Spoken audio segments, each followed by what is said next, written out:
podcast. I'm your host, as always, Adam Martin, joined by my good buddy here, Cole Shelton, to break down UFC Copenhagen, as well as 2 Bellator cards, or 3, depending on if you want to call them 3 different cards. We'll talk about that later, Cole. It's really silly. We'll talk about UFC Mexico City a little bit, too. Cole, what's up, man? How you doing? I'm doing well. How are you? I'm not bad, man. I'm not bad. UFC Mexico City card was definitely – I haven't had a chance to talk about it with you. It was a weird card. We'll get to it a little bit later. I want to start with the Copenhagen card, and then we'll talk about Mexico City. Let's go to Copenhagen first, though, because that's what the main thing I want to talk about today. So you got the card ready, Cole? Yep. Ready? Okay, cool. All right, 1 second. Just pulling up the odds here for the card. So it's a fight night card. What time does it start at, Cole? It's in the morning, I think. The main card's 2 p.m. Eastern, so I think prelims will be 11, probably 12. Yeah, 11. Yeah, that's pretty sweet. I'm actually at a bowling tournament, so I'll probably just watch it when I get home. I'm assuming it's on. Is it Fight Pass or is it? I think this is one of the Fight Pass ones for us in Canada, because I don't think TSN doesn't get the Europe ones. Yeah, for us, and then obviously in the States it'll be on ESPN Plus. All right, let's start with this card here. Just pulling up the Tapology page. Sorry, guys. It should be an okay card. I mean, there's some good fights on it. A lot of European talent. Let's start with the prelims, work our way up as always. First fight of the night, we got Jack Shore from Wales making his UFC debut. Really good prospect out of Cage Warriors, taking on Nohelen Hernandez. The opening odds had Jack Shore open at minus 245, Hernandez opened plus 175. Right now, Jack Shore minus 160, Hernandez plus 140. Who's your pick, Cole? I really like Jack Shore in this one. I think this is like a kind of a setup fight for him to get a win. Wales is pretty close. Denmark, it's obviously they're trying to set him up. He was the Cage Warriors champion, which is a really good promotion in Europe. Undefeated, 11-0, defended the belt once, and then he got the call. And when he was fighting Cage Warriors, he wasn't just winning; he was dominating. He was finishing all his opponents. He has a really good ground game, a lot of submission wins, a lot of ground and pound wins. That's where Hernandez struggles. We saw him get submitted against Marlon Vera. I think this is a fight Shore will get down to the ground and will be able to submit Hernandez here in the second or third. But Hernandez striking is dangerous. We saw in the Vera fight in the opening round. He had some success, but I think Shore will just be the better fighter all around, and we'll get a submission late in the fight. Yeah, I agree. I mean, Hernandez actually looked pretty good against Vera, considering it was a short notice fight against a guy who's very good. So that wasn't that bad of a loss, in my opinion. He looked pretty good before that as well. Quite a bit of experience. I just feel like Jack Shore, this is a setup fight for him. I agree with you, Cole. He's a little bit younger, but the thing I like about him is all the experience in Cage Warriors. That is a great promotion. As we know, a lot of their fighters do really well in the UFC. This guy has he's only been fighting as a pro since 2016, but he does have quite a few amateur fights as well. So he's been fighting for quite a while. He's been waiting for a long time. He's got some decent wins on his resume, including a win over Vaughn Lee, former UFC fighter. So that's a pretty good win. I like this matchup to start off the card, but I do like Jack Shore, and I think he probably does win by either submission or by decision. Next up, we have a lightweight bout between Mark Diakese and Lando Venata. The opening odds had Diakese open at minus 135, Venata minus 105. Right now, Diakese minus 155, Venata plus 135. Who's your pick? Well, just first off, this is a fight I wouldn't recommend betting just because both of them are so inconsistent as of late. Both got in back in the win column last fight out, but Venata beat Marcus Mariana, which we saw last weekend was not a UFC caliber fighter. Diakese beat Joe Duffy, which is a good win, but then he lost to Nazat Haqparast, Daniel Hooker, and Drakkar Klaus. They both have lost to Drakkar Klaus. Obviously, Venata went on that weird 2 losses, 2 draws streak. He looked really good against Tony Ferguson in his debut, and then other than that, he's kind of a disappointing. I think this fight, I would just lean towards Mark Diakese. I think he's been better as of late, but that's not a confident pick. I think it goes the distance, but it's not a – even with this line, I don't think there's value on either guy. I pretty much agree with everything you just said. This is a really close fight, but I do lean towards Diakese here. I was actually impressed with his performance against Joseph Duffy. That's a fight I did not expect him to win, and he looked really good in that fight. Obviously, he had the 3-fight losing streak, but honestly, Cole, look at who he lost to. Dan Hooker, Drakkar Klaus, and Nazat Haqparast. Those are 3 pretty good fighters. Those are not bad losses at all. So, I was a little down on him myself after those 3 losses, but after seeing how he looked against Duffy, I think I'm back on the DKC train. Guy trains at ATT, so he's training at one of the best camps. Obviously, Venata is a Jackson Wink guy, so that's a good camp too. But for me, Venata, just look at his record in the UFC, Cole. So inconsistent. It's loss, win, loss, draw, win. That's just not a guy you want to put your money on. He's too inconsistent for me. So Venata is definitely a talented guy. He looked great in that last fight against I know he's looked great at times. Even the Ferguson fight in his debut, that was a good performance, even though he lost. He looked really good in that fight. And obviously the McDusty fight in Toronto where he knocked out with that spinning wheel kick, that was amazing. But, he's a good fighter. Just for me, too inconsistent. I can't trust him. So I'm going to pick DKC to win a decision here. If it is very tough. This should be a good fight, though. I think it's going to be one of the better fights on the card. I just personally feel that DKC is going to win. Having said that, I'm with you in that it's close, and I don't personally see any value, even at a short line here. Next up, we have a women's bantamweight bout between Macy Chiasson and Lena Landsberg. And honestly, Cole, why is this fight buried on this card? Like, Chiasson is one of the best prospects in that division. It's kind of stupid, right? I think she should be on the main card. The main card on this event is actually decent, but this fight should not be buried this far down, in my opinion. Anyways, Chiasson opened at -380. She's still -380 right now. Landsberg opened plus 260. She's plus 315 right now. So the odds have pretty much stayed the same, just with some more value if you like Landsberg as a dog. But I'm assuming you like Chiasson to win this fight. Yeah, I like Macy Chiasson a lot in this fight. I think she is one of the best prospects, if not the best prospect in women's bantamweight. I've been really impressed. She won tough at featherweight. A lot of people were critical of her moving down, but she's made the weight every time. I know she needed the second attempt on the Sarah Morris fight, but she took that fight on it was like 3 or 4 weeks notice. It wasn't a whole lot. And she's impressed. She knocked out Gina Mazzani with that one punch. It shows she has that one punch power, which is crazy. You don't really see one punch knockouts in women's fights, but she has power. Her ground game, it is not as good as her striking, but it is still pretty impressive. She got up under Moraes. She has very good ground and pound. Landsberg's kind of that right step for Chiasson where they're not rushing her too soon because she only has 5 fights, not including like the tough fights. But Landsberg, she got a big win against Tanya Evinger last time out, but I think this is kind of a fight for Chiasson to look good in again and get another finish. And I think she can finish Landsberg here and get a win and start fighting girls ahead of her and into the top 10. Yeah, I agree with you everything on this one as well. Landsberg is actually underrated in my opinion. She looked great against Evinger, and I don't think anyone thought she'd win that fight. She was like a really big dog, I think plus 300, maybe more. So she was a big dog there. She has a couple other good wins here as well as over Lucy Pudilova. So they obviously have the same common opponent in Gina Mazzani. But for me, first off, I think Chiasson is potentially a future champion. I think she really is that good. She trains at Fortis, one of the best gyms. She's looked amazing. UFC undefeated, won the Ultimate Fighter. Since then, she's looked even better. So I've been nothing but impressed with Macy Chiasson. You don't see a female bantamweight finish all 3 of her first UFC fights. So that's really incredible. She's great, man. And the biggest thing here, Cole, is the age difference, man. 9 years younger, 28 to 37. I'm not betting on a 37-year-old fighter. Even at those plus money odds, I don't think Landsberg wins. She might be able to make it to the decision. This possibly could be Chiasson's first decision win, but I think she's going to finish this fight, man. I think she gets her down, pounds her out, or possibly knocks her on the feet. Either way, I like Macy Chiasson. Honestly, 380, it is high, but she's going to win this fight. So I like her quite a bit, and I expect her to be a pretty popular parlay target for parlay bettors. All right, next up we have it says it's a featherweight fight Cole, between Brandon Davis and Giga Daisy. Is that correct? Yeah, it's just Davis took it on short notice, only a week or 2.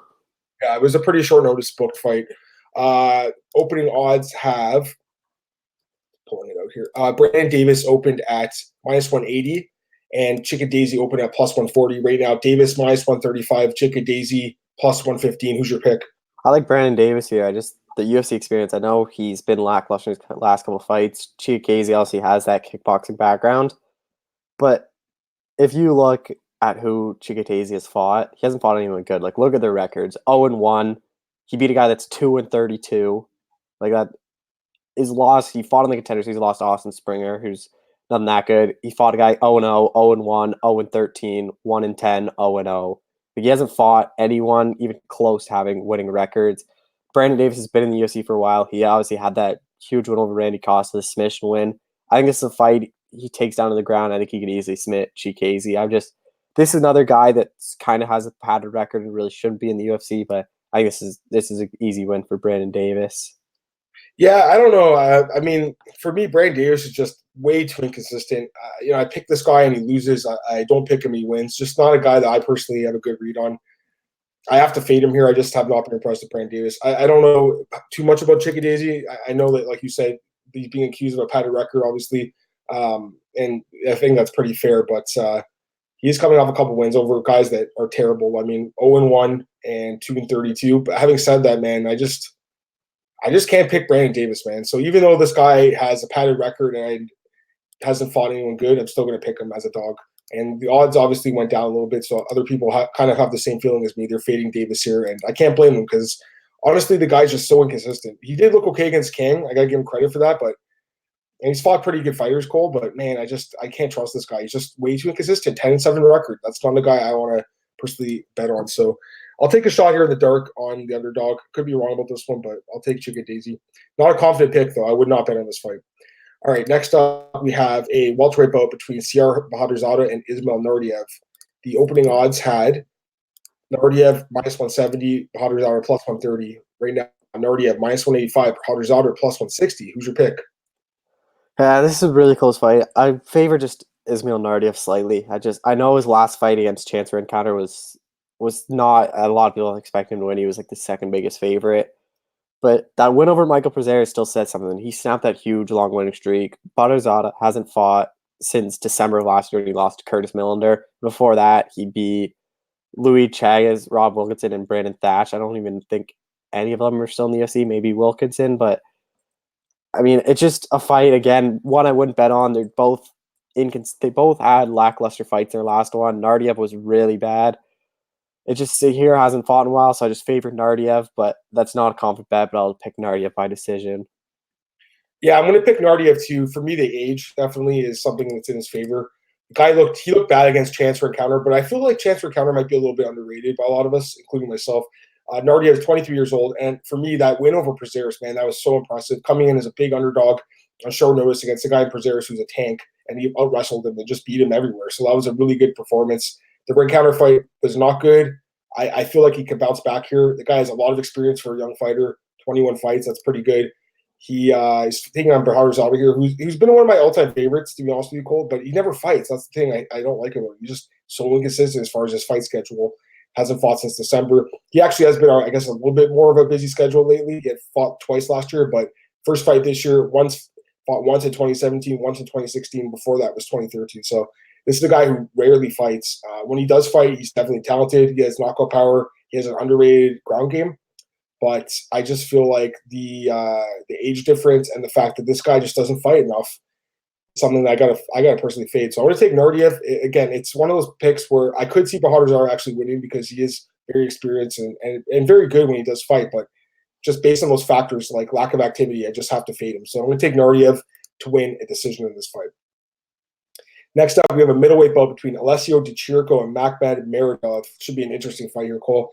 Meredov opened at Di Chirico actually opened in favor -230, and Meredov opened at +170, and the line is completely flipped by now, and Meredov's -150, Di Chirico's +130. So that's kind of crazy to me. The line's flipped almost completely.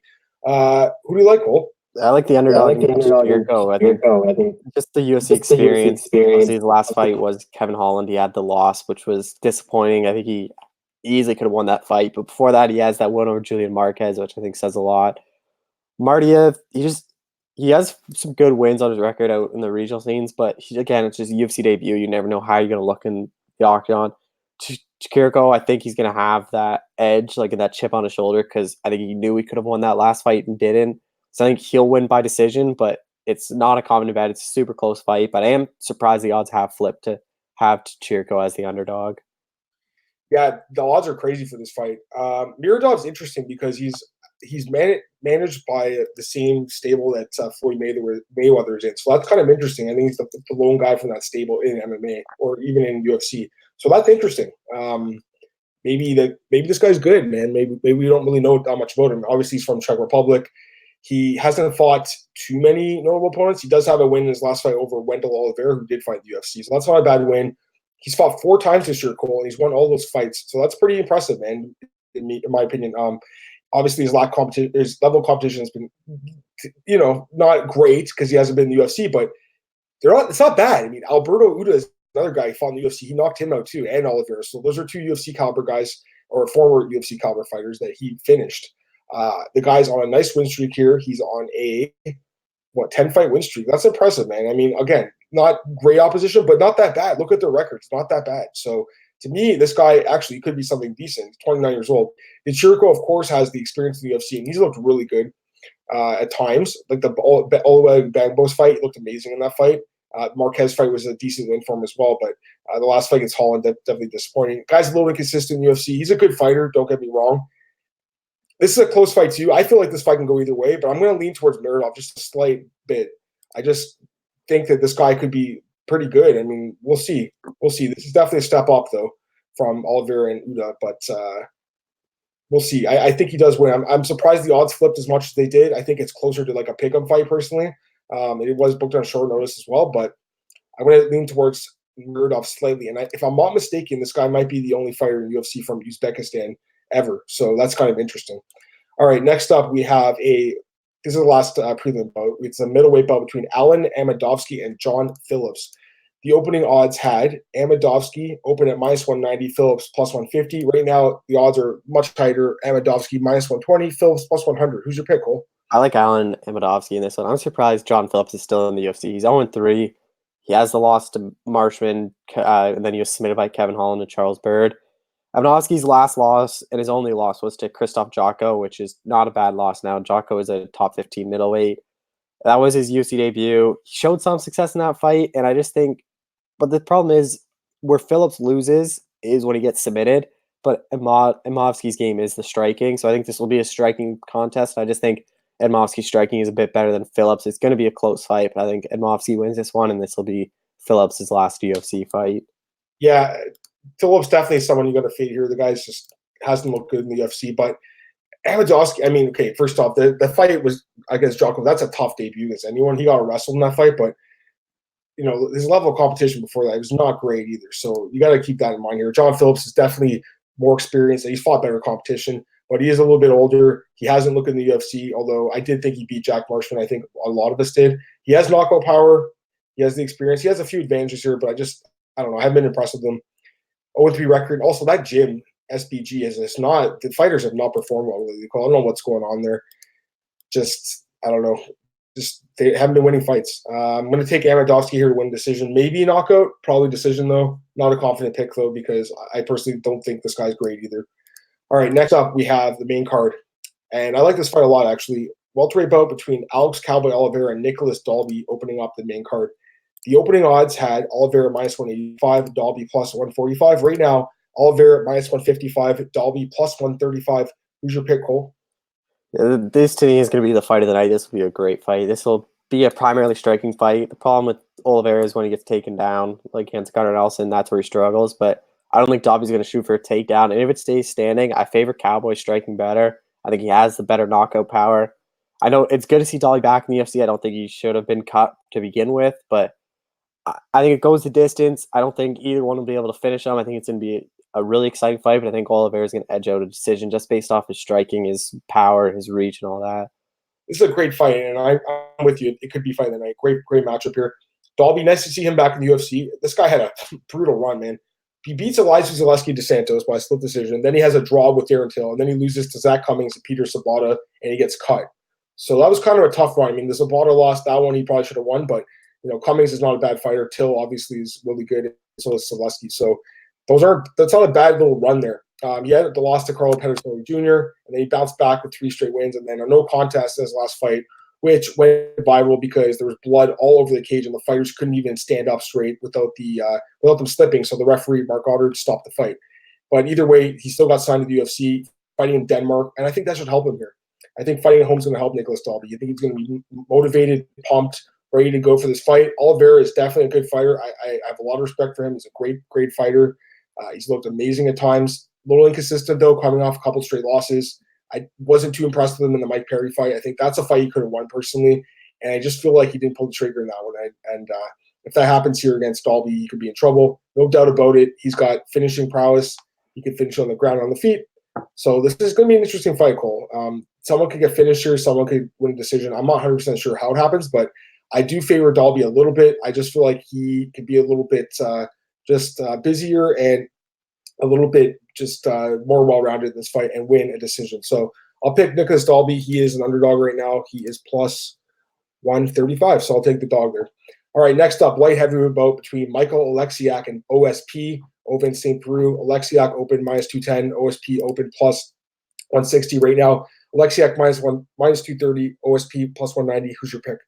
I think Electric. I think this is just a fade on OSP. He hasn't looked good as of late. I think this is a setup fight for Electric to look good. Obviously, his last 2 wins are really good knockout wins. He had that brutal uppercut to Antigulov, and then he had that nice body punch that ended John Vellante.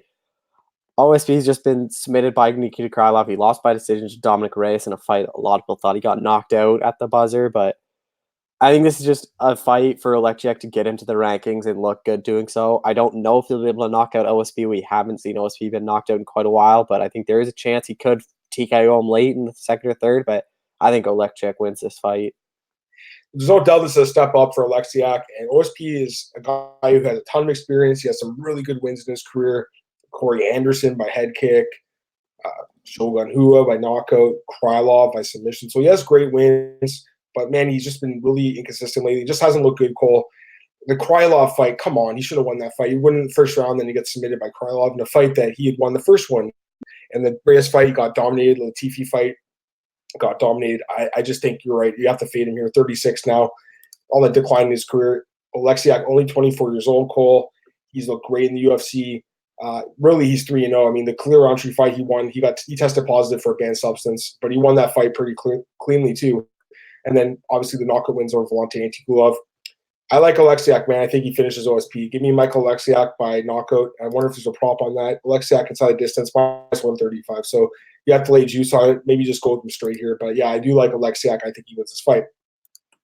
Another light heavyweight bout here, Cole, between Jan Cutelaba and Khalil Rountree. This should be a good one as well. Someone probably gets finished in this fight. Khalil Rountree minus 140, opened at, and Cutelaba opened plus 100. Right now, Rountree minus 135, Cutelaba plus 115. Who's your pick? I like Khalil Rountree in this fight. I was just super impressed by his last fight against Eric Anders. You don't really see many people go to Thailand and change their striking that much. He looked like a whole different fighter and a different striker. His footwork was amazing. He dropped Anders so many times, and Cutelaba is coming off that disappointing loss to Glover Teixeira. I just haven't been impressed with Cutelaba. I just haven't bought into the hype on him yet, and I just think Rountree, he's fought better guys. I know the Walker one was really disappointing, but he's knocked out Saki. He beat Anders by decision, knocked out Paul Craig. He's fought a lot of guys. He's been in the UFC. He fought on the Ultimate Fighter since 2016, and he was only 3-0 getting in there. So most of his fights have been in the UFC. It's been a learning curve, and I think Rountree will win this one. I think he might be able to TKO Cutelaba. I think he'll be able to gas him in the second or third, but this could easily go the distance well. But I think Rountree wins this fight. Yeah, this is a good fight, and someone probably going to finish, Cole, I think. Rountree was beyond impressive against Eric Anders. It's shocking that that fight didn't get stopped. Eric Anders, I think, was knocked out 4 times in that fight. It was absolute drubbing. Probably one of the worst beatings I've ever seen in light heavyweight. Eric Anders is a really good fighter, too, and he just got smashed. So I think that just shows that Rountree has improved. The Johnny Walker fight, that was not a good fight for him, but he's looked good in the UFC, Cole, man, for the most part. I mean, the Taki win looked amazing there. Paul Craig, Daniel Jolly. He has a couple of losses early on and on the ground. So the ground games is weakness for sure. But Cutelaba he's a striker too. He's got power. He's looked good at times. The Kazimura Antigua fight, the Luis Henry fight was really impressive too. But as another guy that I think can be beaten, and I think that Khalil Rountree is the better fighter. And to me, the more tactical, powerful striker. I like Khalil Rountree, man. I think he wins this fight by first round knockout or second round knockout. I think he does get the job done here.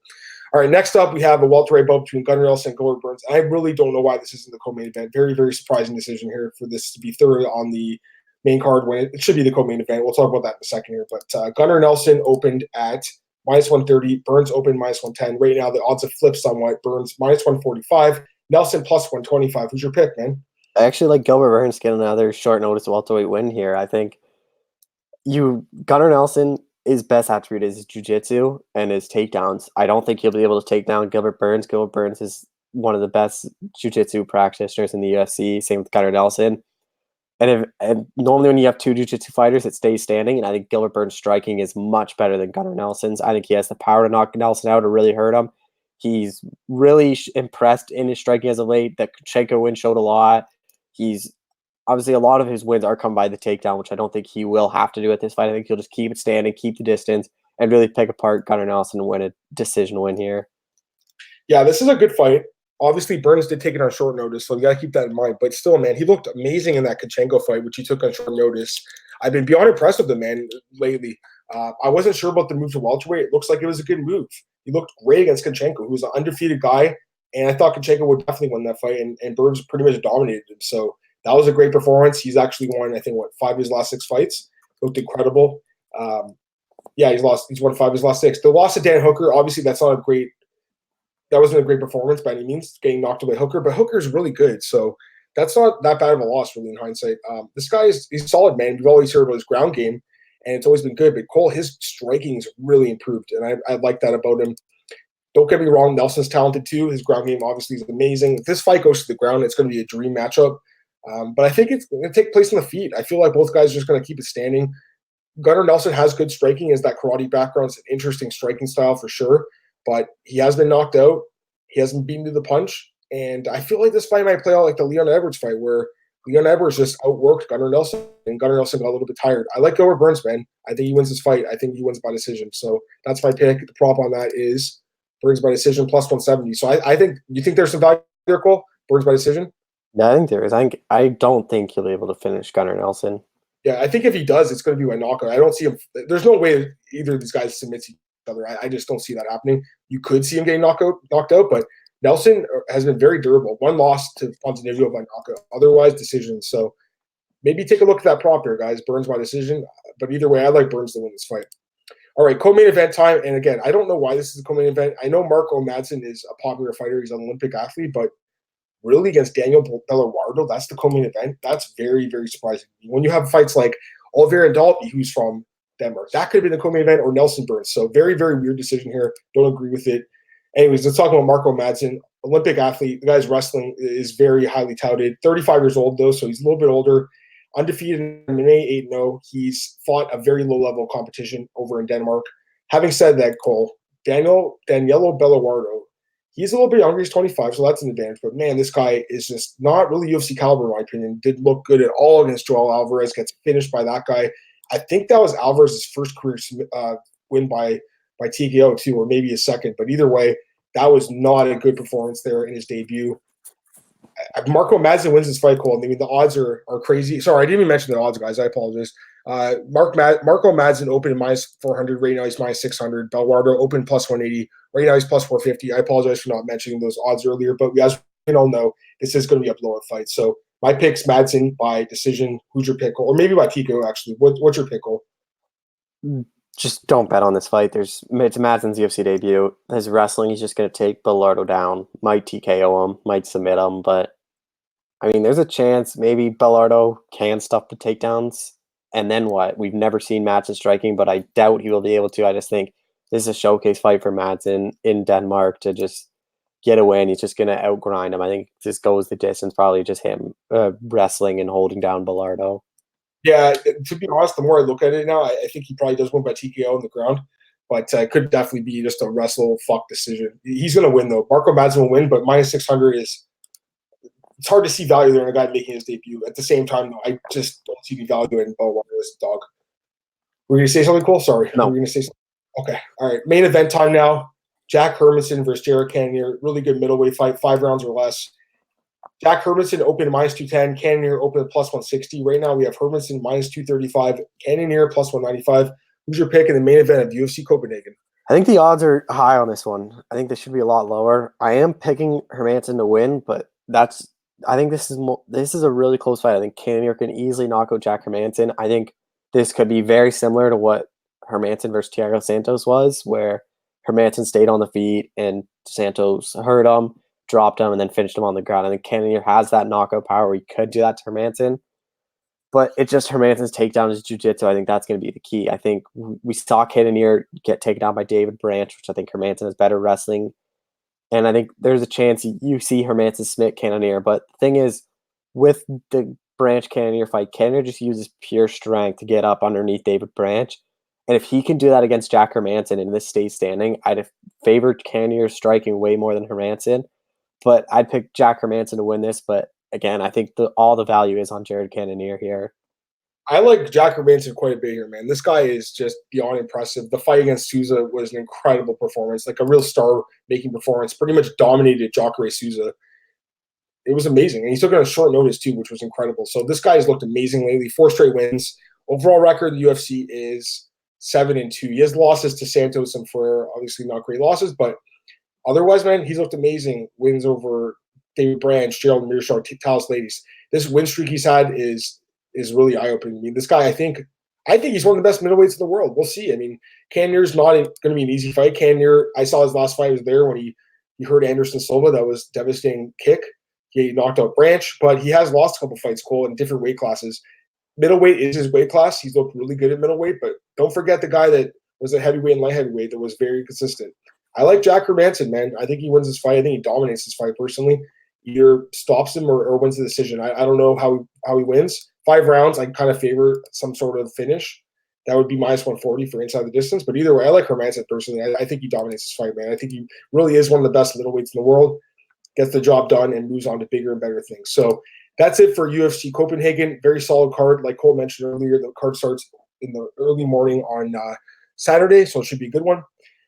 Cole, let's do the Bellator cards, then we'll talk a little bit about Mexico City and whatever else we have to talk about. So let's do Bellator 227, Cole, okay? Yep. All right, so main event of the evening. We don't have too many odds out right now, guys. As you know, you can check out best fight odds. There's only odds actually out for the there's two of the fights have odds out. Well, let's talk about the main event, which doesn't have odds right now, but it's James Gallagher versus Roman Salazar. Salazar took the fight on short notice, and Gallagher obviously is going to be fighting Dublin here. You're going to pick Gallagher, right, Cole? I mean, there's no doubt about it, right? Gallagher by submission, probably second round. Yeah, I don't see Salazar having anything for Gallagher in this fight. He is a former UFC fighter. He does have some experience, but, man, this is a bad matchup on short notice. Good for him for getting the fight. I mean, he went on Twitter and said, let me fill in on short notice. So good for him. Got to give the guy credit. It'll probably lead to a longer-term deal with Bellator for him, but Gallagher's going to win this fight. We don't have odds out, but I'd expect him to be like a minus 900, minus 1,000 favorite. All right, we do have odds for the co-main event between Michael Page and Richard Kiley. Michael Page opened at minus 405. Right now, he's minus 600. Kiley opened plus 285. Right now, he's plus 450. You like Page as well, Cole? I like Page. Why are they doing this with Michael Page? I thought we were past where they were just giving him 3-1 fighters. Like, he beat Paul Daly. He almost beat Douglas Lima. Like, he had Lima hurt before he got knocked out when he was too aggressive. Like, why are they doing this? Like, this makes no sense. Like, this is what frustrates me so much about Bellator. I want to like Bellator. I want to watch all their fights. But then they put on fights like this where you have these 2 cards where one's tape delayed. They shouldn't even do tape delay in 2019. And then they match up MVP with Richard Keeley, and it's just going to be a first-round, second-round knockout. It's not even be competitive. Yeah, it's a terrible matchup, really. I mean, Kiley is just not – he's not a Bellator caliber. He really isn't. I mean, 3-1 record. I know he's an SPG guy. Good for him. Gets a shot in Bellator, but, man, come on. Michael Page, this is a terrible matchup for him. Michael Page, okay, the Douglas Lima fight, I think a lot of people are just really low on him now because of that, but come on. Douglas Lima is one of the most underrated guys in the sport in any weight class, really. He's an amazing fighter, so that's not a bad loss at all.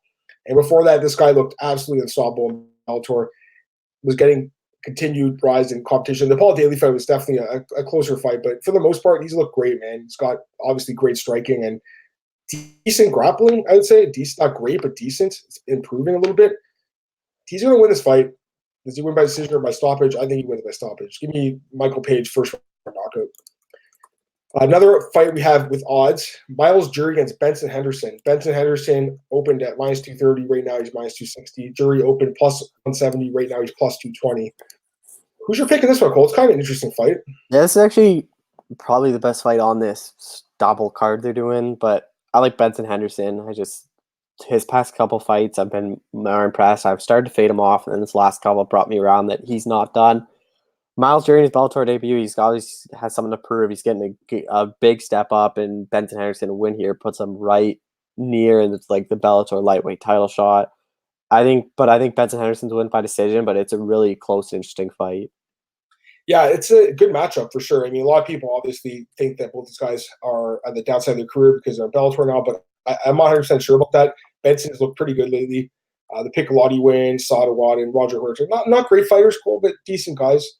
Obviously, he's not the same guy he was once in the UFC, where he beat guys, like Gilbert Melendez, Nate Diaz, Frankie Edgar, Clay Guida, Jorge Masvidal. Like, this guy's 5-1, Don Cerrone, Jim Miller. Like, he's fought and beat a lot of good fighters. He's not the same guy he once was, but I don't think he's completely done. Miles Jury, though, I don't know what's with this guy, Cole. Like, he came in the UFC, he had so much hype, and he was on The Ultimate Fighter, and everyone was saying he was going to win the show. He didn't win. He had a good run in the UFC, then he started tailing off. The move to featherweight was not a good move for him. Moving back to lightweight probably is the right move at this point, but this guy is so inconsistent. You talk about inconsistency. Miles Jury's, that's the name of his game, man. I like Benson Henderson a little bit. The line's a little high, though, I think, just considering the matchup. I think it could be a close fight. Probably stay standing. It's going to be kind of like a slower pace fight, I think. But I do lean towards Henderson to win decision. We don't have props out for that. A couple other fights in this card that are worth talking about here. Ryan Scope against Peter Quayle. That should be an interesting fight. Ryan Scope is a pretty good prospect. Norbert Novendi Jr. versus Will Fleury. That fight should be okay. Richie Smullen, former UFC fighter, against Sean Tobin. And I think that's all the ones I wanted to mention. It's a very busy card. I think there's like 16 fights on it, so a lot of fights. Bellator always does this. But I don't even know what to say. I don't want to say it's a good card because I really don't think it is, Cole. Maybe for the fans in Ireland, this is kind of for them, so I get that. There's a lot of Irish talent on this card, but yeah, you know what? The whole thing with the tape delay and everything like that, it's so silly. So this card takes place Friday, and we'll see what happens. Maybe there's a few good fights. I don't know. All right, let's talk about Bellator 228 now. Of the 2 cards or 3 cards, this is by far the best card. This is a great card. It's one of the best cards of the year. And what's going on to Starry Piani? What's going on, man? I see you in the chat right there. Bellator 228. This card's pretty good, Cole. I like this one. Let's talk about the main event, work our way down. We do have odds for the main event between Juan Archuleta and Patricio Pitbull. What a great fight here for the Bellator featherweight title. And it's in the opening round of the tournament. Patricio Pitbull opened -175. Archuleta opened +135. The line's tightened right now. Pitbull -145. Archuleta +125. Who's your pick, Cole? Great fight, man. I love this one. Who's your pick? Yeah, it's a great fight. Such a super close fight. I favor Pitbull slightly, but again, if I would just say Saturday night this rolls around and Archuleta knocks out Freire or wins the fight, I would not be surprised. Like, this is a super close fight. Whoever wins this, I'm not going to be surprised. And I honestly think whoever wins this fight is probably favored to win the whole Grand Prix. I know a lot of people were mad at this match and saying like, oh, you're killing 2 of the top contenders right away. But the thing is, the title's on the line. Archuleta deserves the title shot. Just give it to him right away. Like, he's going to lose and he wouldn't have won the Grand Prix anyway. So, but it's a really interesting fight. But I think Freire wins this fight. I think it goes the distance. It's going to be a super close fight. I think it's going to be like 3 rounds to 2, but I get Pitbull by the decision. I pretty much agree with everything you just said, man. This is a super close fight between 2 really good fighters. You know, Pitbull Freire is one of the most underrated guys in the sport in any weight class. The guy is just an incredible talent. 29-4 record. He's been one of Bellator's best fighters.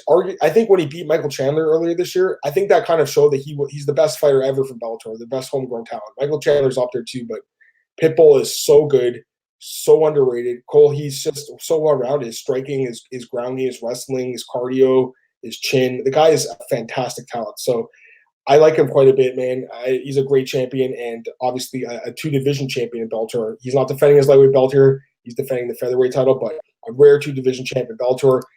Now, Archuleta, I think, actually might be one of the best fighters he's ever fought. Archuleta is such a good talent as well. 23-1 record. That's an incredible record. 18-fight win streak. He's 32 right now. He's in his prime, Cole. He's ready to go, man. He deserves his title shot. You're right. There was a little controversy as far as why he got the shot in the first place, but he deserves it. 5-0 record in the UFC, in Bellator, and he's coming off the win over Eduardo Dantes by knockout, which was a great win. He's a great fighter. I would not be surprised if Archuleta actually won this fight. I think he has what it takes to beat Pitbull. Having said that, I can't go against Pitbull. He's the champ for a reason. Give me Pitbull to win a very close decision poll. And I'm with you, man. The winner of this fight, I think, is going to be the favorite to win the tournament. But I do think AJ McKee is someone you got to keep an eye on as well. We'll talk about him in a little bit.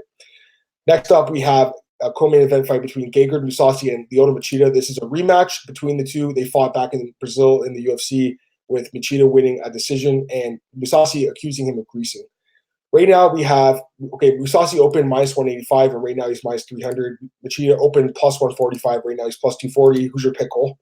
I like Gegard Mousasi here. I don't think either of them finish it. I think it goes the distance, but I think Mousasi's just going to grind out Machida and get a win. I think he's the striking, I think in their primes, Machida obviously was the better striker, and that showed in their 2014 fight. But now, I think just Machida is starting to fade. I think Mousasi's the better striker. I think he'll use wrestling to get Machida down. I just think he'll grind out a decision win here, but I think the odds are a bit too high, though, because obviously Machida, he can easily still knock out anyone out. Like, he has that flash style where he can throw some weird kick that Mousasi doesn't see coming in, and then it hits him right on the chin, and then wobbles on Machida, can easily finish him. But I think Gegard Mousasi wins this fight. Yeah, Machida's probably one of the greatest fighters in MMA history, and the guy is incredible. He's had so many good wins. Even at Bellator, he's looked good. He's on a 4-fight win streak right now, Cole. The wins over Chael Sonnen, Carvalho, and Belfort, and Anders in the UFC. But, he's on a 2-fight win streak in Bellator. But, man, he's looked good lately. 4-fight wins overall. Also wins in his career, obviously, Mousasi the first time they fought in 2014. Dan Henderson, Ryan Bader, Randy Couture, Shogun, Rashad Evans. He's fought and beat everywhere, man. He's an incredible talent. He is on the decline. He is older now, 41. You can't completely count him out, though. I mean, and he did win the first fight, so you can't completely count him out. Mousasi is great. Don't get me wrong. He is fantastic. The fight with, what's his name in his last fight? Sorry, the name escaping me. Rafael Lavar Jr. That was a super close fight. I mean, it could have went either way. Lavar Jr. probably edged it out, probably deserved that decision, but it was close. Before that, though, he had such a nice win streak, 8 fights in a row. Chris Weidman, Rory McDonald, Carvalho, Uriah Hall, Vitor Belfort, Thiago Santos, Chris Weidman. I mean, this guy was beating and finishing everyone. So he's an incredible fighter, one of the best ever as well. These are 2 of the best fighters of all time, in my opinion. Like, I really have a lot of respect for both these guys, especially Mousasi. I mean, this guy's been fighting for such a long time and still at such a high level. Great fight, Cole. Love this matchup. I lean towards Mousasi a little bit too, but I think the line's too high personally, Cole. Minus 300, really? Like, it seems a little high personally. So my pick's going to be Mousasi. I think he wins the decision here. It's only a 3-round fight, so that probably does help Mousasi out a little bit. But you know what? I don't think you can completely count out Machida. He's looked really good lately. You got to give him credit. So my pick's Mousasi by decision. Great fight, but the line's a little too high for my liking. We don't have odds for the other fights in the card, but they're definitely worth talking about. So another featherweight tournament bout here between Darian Caldwell and Henry Corrales. Who's your pick there, Cole? I don't get why Darian Caldwell's even in this tournament. He's on a 2-fight losing streak at bantamweight. But honestly, Henry Corrales is coming off that really good knock going over Aaron Peacock before that knocked out Andy Main. Has a decision win over Georgia Karahainen, win over Noah Lahat. If you look at who he lost to in Bellator, he lost to Daniel Strauss, Manuel Sanchez, and Patricio Pitbull. Those are 3 of the best featherweights in the world. This is a fight I think Caldwell can use wrestling and hold Corrales down, or it's going to be Corrales will pick Caldwell apart on the feet. I'm interested to see how Caldwell looks at featherweight. I really wish there were odds to see, because I think this is a really close fight. I think this could be a pick'em fight. I'll favor Caldwell slightly. I think the wrestling can be a factor, but that's not a common bet. I think Corrales easily could knock out Caldwell, but I'll go with Caldwell by decision, just grinding out a decision win. Yeah, I like Corrales, man. This guy has looked great lately. He's bounced back nicely. He lost his first 3 straight fights in Bellator, and he's won 5 straight fights since then, including a great win over Aaron Peacock on his last fight. This guy's looked really impressive to me. Caldwell's a guy I'm fading personally. I don't like to move up in weight for him. Don't know why he's in this tournament either. There's got to be better featherweights that deserved it more. Give me Henry Corrales, man. Either he wins by knockout decision. I like him to win. Next up, Daniel Weichel versus Sal Rogers. Who's your pick there? I like Sal Rogers here. I think this guy should have been in the UFC. He beat Ryan Hall in the season. Ryan Hall won the Ultimate Fighter when he beat Artem Lobov. And when he went to the finale, it was visa issues. I think that he couldn't get over, but then he fought regionally, and then he fought in Bellator Birmingham. Now they put him in this tournament. I just think he has all the skill set. He's fought some really tough level guys. I think he wins this fight. I think he'll take Weichel down. I don't know if he'll be able to spin him. Obviously, Weichel is pretty good on the ground, but I think Rogers wins this fight by decision. Yeah, Rogers is definitely a wild card in this tournament. The guy's got a good record. Like you said, he had a really good showing on the Ultimate Fighter, but I think Weichel is just really underrated too. I mean, I've said that word quite a few times today, but man, some of these guys in Bellator, I feel like a lot of casual MMA fans don't even know who these guys are. But Daniel Weichel is a very good fighter. 50 fights, 39-11 record, been around forever. He's lost 2 straight fights, but super close decisions to Pitbull and Yamauchi. He has some really solid wins at Bellator, Pat Curran, Georgia Carahan and Manuel Sanchez. I do favor Weichel a little bit just based on the experience, but definitely a close fight, and I wouldn't be surprised if Rogers wins. I'm looking forward to seeing the odds for that one. Excuse me. Finally, for the featherweight tournament fights, I like this fight too. AJ McKee Jr. against Georgia Carahan. Who do you like here, Cole? So we had this talk on Ant Walker's show, but if you were to pick McKee, because obviously his dad's fighting on it, are they going to win the father-son duo? And I think AJ McKee could be the one that drops the ball. I think Georgia Karakinen is really tough. I am picking McKee to win the fight, but I think Karakinen is obviously going to be AJ McKee's toughest fight that he's fought. We saw what happened to Tywon Claxton. We saw what happened to Ed Ruth. They just fight too high-level competition too soon in these tournaments, and they get exposed. I don't think AJ McKee is that, and I think he'll win. I don't think he'll be able to finish Karakinen. I think he's going to win by decision, but I think this is a much closer fight than a lot of people seem to think it will be. Karakinen is a good fighter. Another guy underrated, man. I mean, he's been around a long time. WSOF champ. Looked pretty good in Bellator for the most part. He fought some pretty tough guys, but he's a good fighter, no doubt about it. I just think McKee is – I think he's incredible, man. Great talent, 24 years old, undefeated, coming off a good win over Pat Curry. That was a nice step up in competition, looked great. I think besides the winner of Archuleta and Pitbull, this guy is the favorite to win the tournament. I like AJ McKee. I think he probably wins the decision here.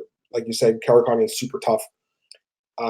There's a few other fights we're talking about here. Leandro Higo versus Sean Bunch. Any thoughts on that one? Yeah, I think I've kind of favored Sean Bunch. It's kind of like Higo obviously been finished his last two fights, hasn't fought since January when he got knocked out to Aaron Pico. Sean Bunch is on a winning streak, has no wins over Joe Warren. Not a confident pick, but I'd favor Sean Bunch to win that one. Is this an alternate bout for the Grand Prix? It says it's 135, so I'm assuming it isn't, okay. But if someone gets hurt or misses weight, they'll ask the guy to step up and fight a short notice in a weight class. But yeah, it's a close fight, but I think being out Bunch probably has more momentum. Antonio McKee. Oh my God. How old is he? 48? 49. 49, Cole. Mandingo takes on William Sriapai. Who's 47. This is a Chocolate El Tito Ortiz 3. Oh my God. Oh my God. Okay, so this guy, let's start with McKee. So McKee has been around forever, and McKee had a really good career, but he was known for putting on really boring fights. And I think he was on like a 20-fight win streak at one point, if I'm not mistaken, 14-fight win streak. And the UFC signed him, and he fought Jacob Volkman, and they had one of the most boring fights ever. And he lost a split decision and got sent packing. He waited so long to get to the UFC and then had a terrible fight. Since then, he's fought very, very infrequently. He's only had 6 fights in the last 8 years. He has not fought in 5 years. And he's obviously fighting here because his son's fighting on the card, and I get that, but wow, 49 years old. Anyways, Sriapai, he is 13-8 in his career. He's been fighting for a long time too. His first fight, Cole, 1999 against Kit Cope. That's the name right there. Rob McCullough, he fought Charles Crazy Bennett. He's fought him. He doesn't have any notable wins just looking at his resume. So I guess Kit Cope would be his biggest win. I mean, Kit Cope at that time was actually decent, but this guy is super old. He's actually fought once this year, so that's good, I guess. At least he has that fight. Before that, lost 4 straight. An 0-5 guy. Yeah, he's fought an 0-5 guy. Leon Klee. I'm guessing he's like 49 years old too, right? How old is he? There's no age, but he looks really old. And that guy's, oh man, he's terrible cold. He's even lost since then. Anyways, yeah, this is an absolutely terrible fight. And you talk about Bellator. Me and Cole, I'm speaking for here, Cole too. But we both like Bellator, right? But come on, why do they put fights like this? This is why people call it a joke when you have fights like this. Anyways, who wins this fight, Cole? Antonio McKee in a very boring fight. This is kind of a setup fight for him to win. Why is it on? Will I watch it? Probably not. Do I care to watch it? No. Should it be on this card? No. But Antonio McKee will win an Antonio McKee way. Yeah, it's an awful fight. And Gregor's Zablocki says, "What's up? Hey man, how you doing? Thanks for joining the podcast today."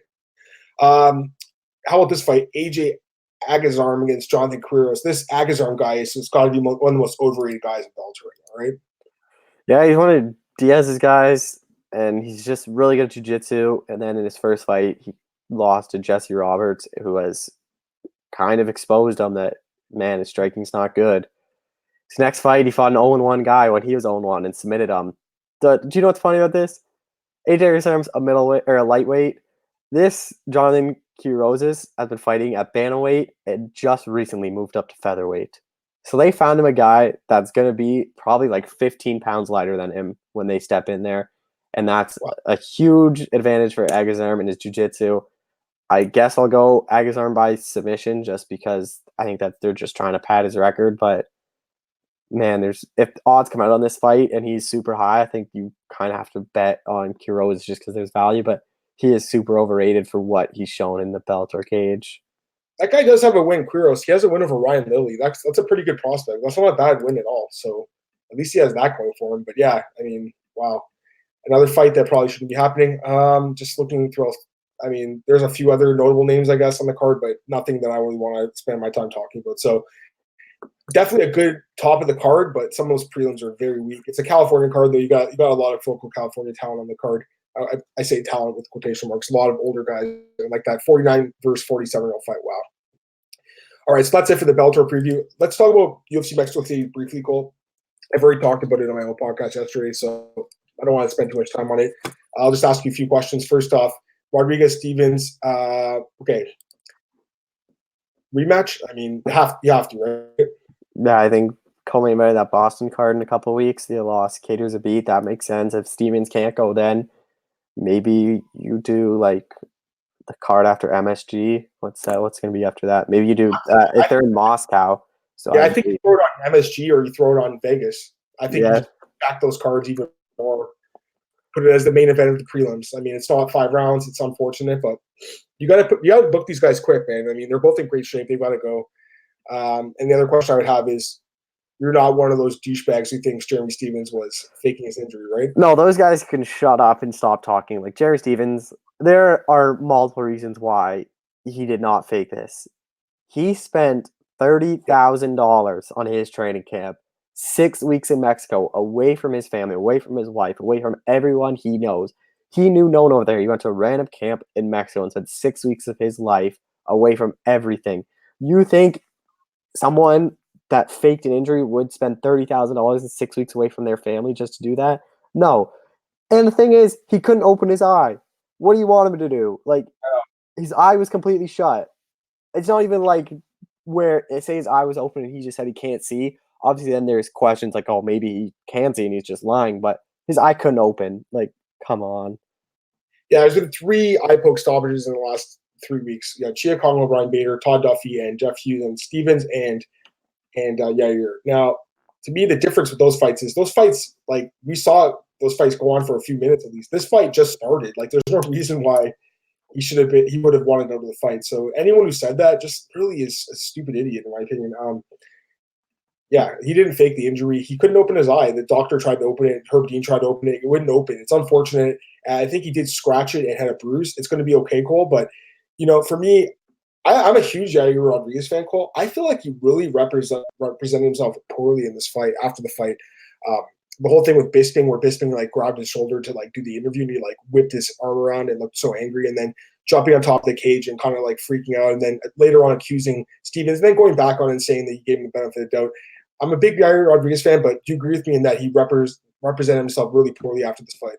Yeah, he was on the cage like celebrating. Like, I think he won the fight, which I didn't understand. I'm like, I don't really get this, but yeah, I think the Bisping thing was bad, and then him saying, "Oh, he's gonna have to live with it," that he faked his that he could see. I just think Yair Rodriguez, a lot of people weren't happy with the way he acted, and rightfully so. I don't think he acted the way he should have. Yeah, it was lame. I'm not going to talk about the fans. I'm not going to give them any airtime here. Let's talk about quickly the co-main event, Esparza Grasso. I had it 29-28 for Esparza. Cole, who'd you have? Yeah, 29-28 the first 2 rounds for Esparza. Yeah. I don't see the controversy here. I mean, your Pride rules, Grasso wins. But this is not Pride. This is 10-9 must system, and Esparza easily won. Yeah, I'm with you. There's no controversy here, and I hate to say it, Cole, but I said in the podcast yesterday. I mean, Grasso has got to be one of the more overrated fighters right now in the UFC, right? Yeah, she'd be up there. I think and she hasn't really performed the way we thought she would. An actual camp, not just training with her dad in Arena Donna. Obviously, that's not working. You're not getting any wrestling, and that's been her biggest weakness. her striking is really good. We all know that. We knew that 5 years ago when she was in Invicta, though. Her wrestling is not improved, and that's going to be the difference between her being a contender or not. So she's young, but that part of her game is just not developed. And Esparza, you talk about underrated. Everyone counts her out. She wins again. I want to talk about this fight quickly. Amazing fight between Moreno and Askarov. I think this fight tonight, we talked a little bit about this after the fight was over, Cole. Who'd you score for? I had it for Moreno. Who'd you score for? Yeah, same. I had him for Moreno. But again, a draw is something like, it's not bad. It was a really close fight. They should just run it back immediately. It was such an entertaining fight. It was a draw. Yeah, throw it on the Russia card. Throw it in the Moscow card. Why not, right? Yeah, that makes sense. Yeah, I mean, that card could do some more firepower. And isn't it crazy how the UFC caught Moreno like last year, and then he had one fight, and then he comes back? This guy, why was he ever caught? He's so talented, man. And exciting. Yeah, he's exciting. Yeah, he's good, and that fight was great. Let's get the Aldana fight. Steven Peterson, your boy, gets a spinning back fist knockout. That was you talk to Steven after the fight. What do you say? Oh yeah, I was just texting him, and he's let's see, let's bring it up. He said, "Who's this here?" I asked him if the elevation made a big difference. He goes, I came out 12 days early to adjust. It was super shitty the first few days, hard to breathe. And then he just said, I better get the 50K. And that was before he found out. So yeah, no, see, he looked good. And overall, like, kind of a weird card. There's some fights on the prelims, like Kyle Nelson looked good. Paul Craig. I'm gonna finish talking about this card because I've already did it yesterday. So that's all I wanted to talk about with that one. Quickly before we get out of here, I want to get your thoughts on the trilogy between Stipe and DC. The odds open as a pick'em. Do you have a lean in that trilogy fight? I don't. I've been terrible at picking that. I picked Stipe the first fight, picked Cormier the second one. I think if Cormier fought the game plan of the first 3 rounds into this third fight, I think he wins. But that body shot, Stipe knows now the body shots hurt him. Maybe he'll attack it earlier. I think Cormier will need to use the wrestling. I think he had success on the feet, but I think he'll just have to kind of grind out Stipe in order to win. And Stipe, I think he knows like his punches do damage, and Cormier can't knock him out. Like I think the reason why he got knocked out, I think he took so much damage from Ngannou. His chin wasn't fully healed, and Cormier just caught him in the right place. I think now with his chin healed, I think he knows Cormier doesn't have the power to knock him out, so I think he'll be more aggressive and take one to give one against Cormier, and I think that'll be Miocic's real game plan for a path to victory. But it's a super close fight. I think Miocic should have been favored, even if you favor him slightly, just because he won the last one. The pick'em odds are kind of lazy by the odds makers, just because you're making the public really set the line for who they bet on. But yeah, what do you think about it?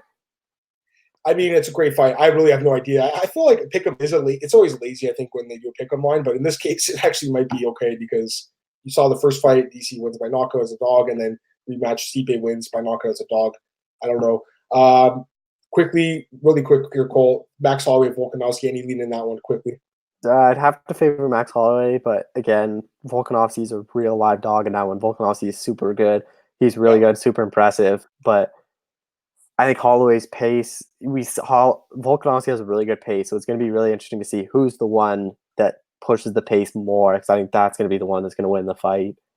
Absolutely. Okay, so let's end the podcast. You're running on to an hour here, Cole. I'm going to end it. Cole, plug your stuff, and then I'll plug mine. Go ahead. Twitter at Cole Shelton 91. This week, I talked to Cannonier, Lyoto Machida, Gilbert Burns, Mason Shields on all for BJ Penn. Talked to Hermansson for MMA News. Everything else just on my Twitter. You can see at the bottom. Good stuff. You guys can follow me on Twitter at MMA This podcast, as always, available at MMAOBDailyShow.com or our YouTube channel. Like, share, subscribe, tell your friends about it. Check me out at bjpenn.com and MMARings.net. I have an article at MMARings.net about Stevens and Rodriguez and why the fight should be ran back and why the fight is actually bigger the second time around. Cole, we'll be back next Tuesday breaking down Robert Whittaker versus Israel Adesanya. Great fight. Can't wait for that one, man. So next Tuesday, we'll be back as usual. That's it. So thanks, guys, for tuning in. Thanks, Cole, for joining me, as always, on the podcast. I'll be back tomorrow with the regular podcast at about 10 o'clock in the morning, breaking down whatever happens tonight in this crazy world we call it the world of mixed martial arts. Thanks a lot, guys, for tuning in today. Appreciate it. We'll be back tomorrow breaking down MMA. See ya.